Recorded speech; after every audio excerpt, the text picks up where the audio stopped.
साल 2024 का लोकसभा चुनाव बेहद रोमांचक रहा, खासतौर पर जनता के लिए। किसी ने भी नहीं सोचा था कि सत्ता पक्ष इतना खराब प्रदर्शन करेगा और विपक्षी गठबंधन देश में एक मजबूत विपक्ष बनने की ओर एक बड़ा कदम बढ़ाएगा।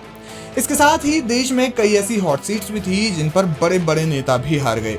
इन सीटों में से एक थी अमेठी लोकसभा। इस सीट को लेकर कई तरह की चर्चाएं थी। 2019 में जब राहुल गांधी इस सीट से हारे तो ये माना जा रहा था कि कांग्रेस एक अरसे तक इस सीट को नहीं जीत पाएगी। राहुल गांधी के सीट छोड़ देने के बाद तो ये लगभग तय ही माना जा चुका था, लेकिन उलटफेर हुआ और कांग्रेस ने बड़े और बेहतरीन अंतर से अमेठी को फतेह कर लिया। अमेठी से हारने के बाद अब स्मृति ईरानी को उनका बंगला खाली करने का आदेश भी दे दिया गया था, जिसको उन्होंने माना भी और बंगला खाली कर दिया।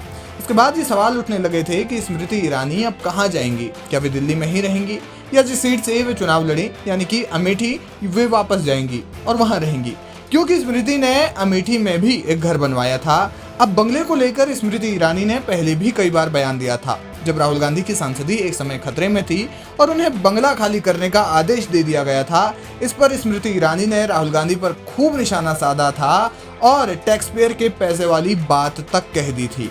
ऐसे में स्मृति ईरानी की जब खुद बारी आई तब उनके बंगला खाली करने को लेकर कई तरह के कयास लगाए जा रहे थे। स्मृति ईरानी ने एक प्रेस कॉन्फ्रेंस की जिसमें उन्होंने पार्टी और अमेठी की जनता का धन्यवाद दिया। उन्होंने कहा कि अमेठी के माध्यम से मुझे 30-30 साल पुरानी लोकसभा की मांगों को पूरा करने का सौभाग्य मिला। अब जब उनसे सवाल किया गया कि अमेठी और दीदी का क्या रिश्ता होगा, तो स्मृति ईरानी ने इस पर मुस्कुराते हुए जवाब दिया कि बहनों से रिश्ता तब टूटता है जब अर्थी उठती है। मुझे लगता है कि आज जनता का आभार व्यक्त करने का दिन है, जो जीते उनको बधाई देने का दिन है। संगठन का स्वभाव है विश्लेषण करने का, वो संगठन अपनी ओर से विश्लेषण करेगा, लेकिन एक जनप्रतिनिधि, एक पॉलिटिकल एक्टिविस्ट के नाते मेरा ये बहुत बड़ा सौभाग्य रहा कि मैंने क्षेत्र में हर गांव में जाकर काम किया। इस क्षेत्र को मैंने अपने जीवन के 10 वर्ष दिए।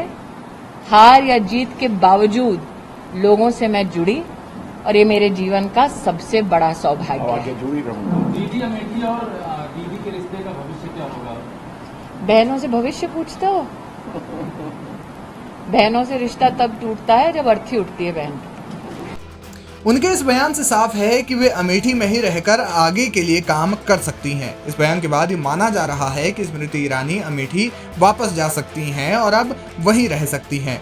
2019 के बाद जब स्मृति ईरानी अमेठी से सांसद चुनी गई तो उसके बाद वे कई बार अमेठी गई, लेकिन जनता ने उन पर विश्वास नहीं दिखाया। बताया जा रहा है कि स्मृति ईरानी अमेठी में अलोकप्रिय होने लगी थी। यही कारण था कि उन्हें इतनी बड़ी हार का सामना करना पड़ा।